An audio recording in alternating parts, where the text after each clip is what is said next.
Welcome to the beginning of a back planning series where I write in my planner or back plan in my planner random spreads in this memory keeping planner. So if that sounds good to you, then jump on board this sailboat. If you're new to my channel, Sailorette.Plans, then hi, hello, welcome. My name is Jessica. Thank you all for being here. And if you love my energy or content, then please subscribe. It is absolutely free. I'm trying to reach 500 subscribers by the beginning of November, and I'd so appreciate if you subscribe. So the month on this spread is covered, but we're back planning in the month of June from the 24th through the 30th. And I actually filmed this plan with me, but I had to scrap it because the day I filmed, the boat was bouncing way too much and it was just really unpleasant to watch and super bouncy. So the camera was just like all over the place and I could not put that out there. Now I know that my camera does move, but this was just like haywire. Like I could not put that out there. So unfortunately I had to get rid of it. So I'm giving this spread a second chance by having it be the first to be included in my back planning series. So I just had to give it another try. I had commented in one of my videos like about a month or so asking if you guys would be interested in seeing one of these back planning series because I've been struggling a lot with writing in my planner. This memory keeping planner is the most highest maintenance, like most difficult planner for me to keep up with, and I was kind of prioritizing writing in my planner this year more than anything because I'm kind of tired of having like half year written plans or memory keeping plans in my previous years. So I want to change that so much, and I had to step back from YouTube a little bit, but being able to record this and put extra content out there while also back planning is motivation enough for me. And luckily, the few of you that commented on my video said that yes, you were totally interested in seeing this kind of content from me. So here I am posting it. Why not? So let's really dive into what's going on here.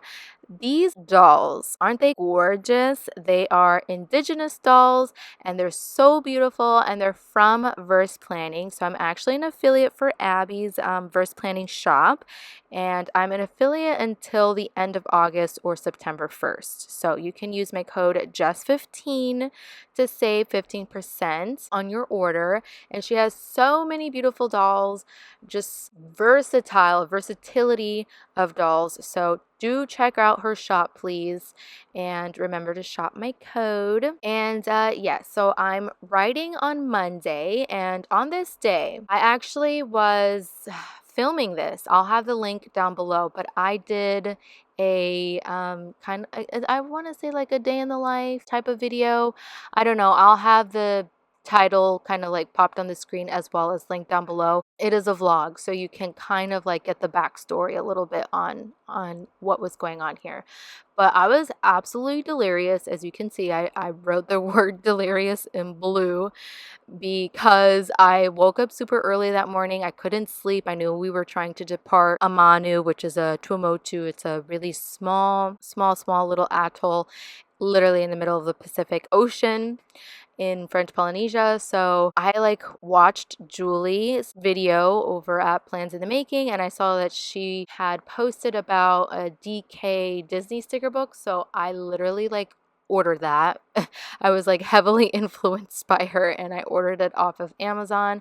I've had been awake since 3 o'clock in the morning. I was totally groggy. We did try to leave the atoll, Amanu, but literally I woke up and there was a knot in the chain. Like we were trying to bring up the anchor. It's a pitch black out and we were trying to bring the anchor up and there was a knot, literally. And that took so long to try to get the knot out, and it was just blowing. It was like super windy, way windier than we had expected, and we were so tired. So we were just like, you know what, unfortunately we're gonna have to miss the timing of the pass because you can only enter and exit these little atolls during a specific time.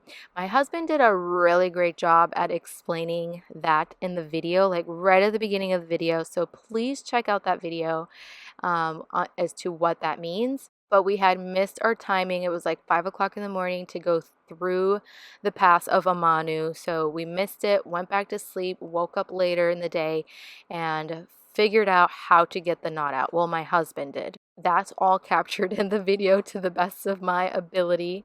And so we were able to finally lift anchor later on that day. It was like 1-ish in the afternoon, and we just moved from one side of the atoll to the other, which is approximately 12 miles long. So we just motored along and anchored near the actual town of Amanu. So we spent the night there. We went to town. I did a little grocery haul that's also showcased in the vlog.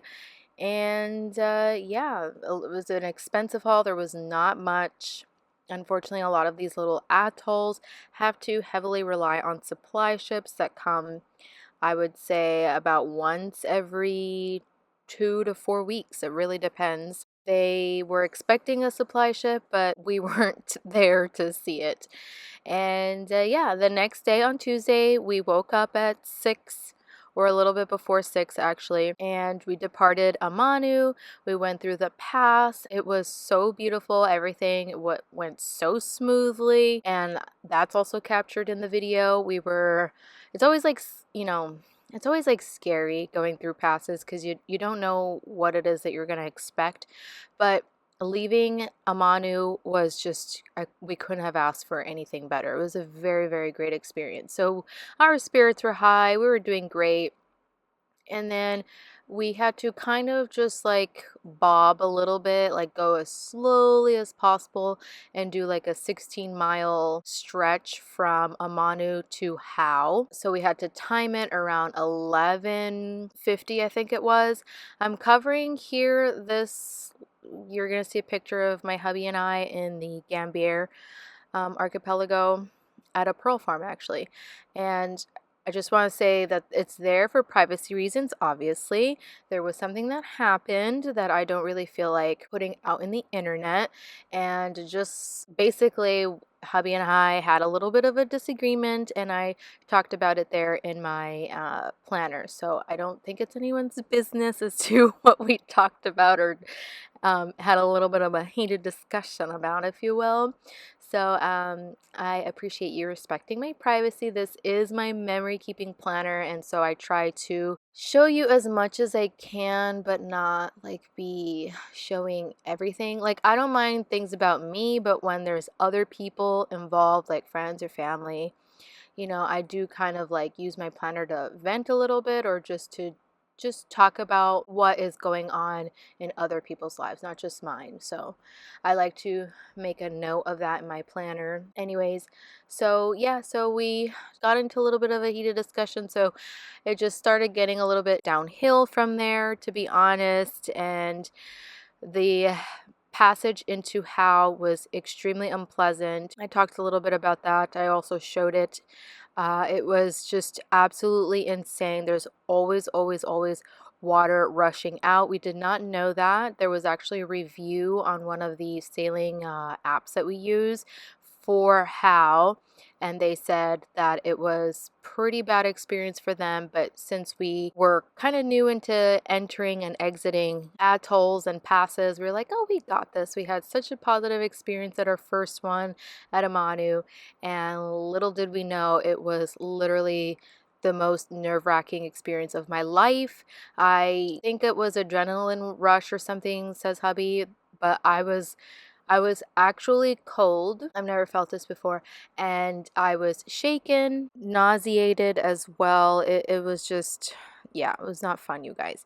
And what should have taken 5 minutes to pass, it took us over 30 minutes to get through, and we were going against a current and going half a knot full throttle at 2000 RPMs, and the waves were just throwing us every which way, and it was not pleasant. So I'm gonna leave it at that, so you can all watch that video if you haven't already. I tried filming to kind of like get my mind off of things, and because hubby also asked me to film, but it wasn't working. So I didn't get like extensive clips, but I got enough clips that you could see just how bad it was. And I don't know if the camera actually picks up on how bad it was, but it was pretty bad. It was bad entering and leaving as well. And anyways, enough about that. So I also want to talk about why I decorated this spread as I did. The flowers are from Live.Love.Posh from Whimsical Summer, if I'm not mistaken.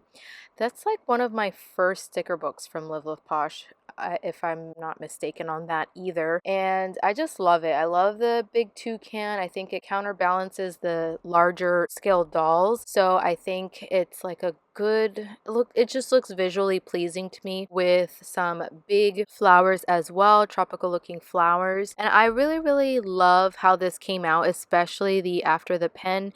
I wasn't, while writing, not like appreciating how it was looking. Like I thought maybe my writing wasn't the nicest, but this is something I have to let go of. The most important thing is that I'm writing in this planner, not focusing exactly on, how it looks or anything like that. So the dolls are representative of the Polynesian women here. Everybody here in French Polynesia has tattoos, and it is a part of their culture.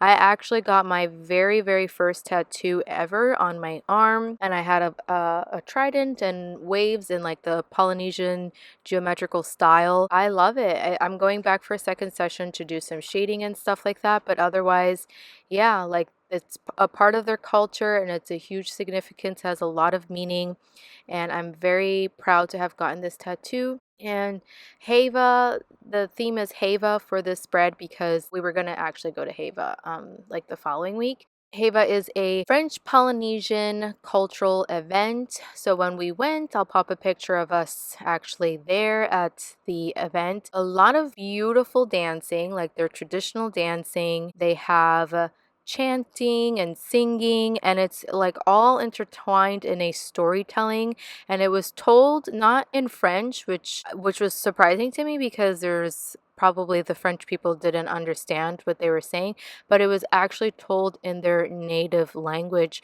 which is Maohi. Maohi is the Polynesian, actually Tahitian language. So there's actually variations of this dialect, and there are 5 archipelagos in French Polynesia. So each archipelago, well, most of the archipelagos have their own dialect, but Maori is the New Zealand language native dialect, and Maohi is the French Polynesian language, rather. So it was a really beautiful event, and I very much enjoyed it. I love seeing it, even though I did not fully understand it, but I love the storytelling. There was a lot of emotion, and you can just feel the storytelling through the music. But I come back now to show you everything here, the after the pen once it's done, and I hope that you enjoyed this video, and if you did, pretty please give this a thumbs up, you guys. There's gonna be more videos coming out soon on some back planning. They are random and sporadic, just so you know. They're not in any kind of chronological order, but if you want to see more videos from me, please hit the red subscribe button. It is free after all, and I hope to catch you all in the next one. Bon voyage!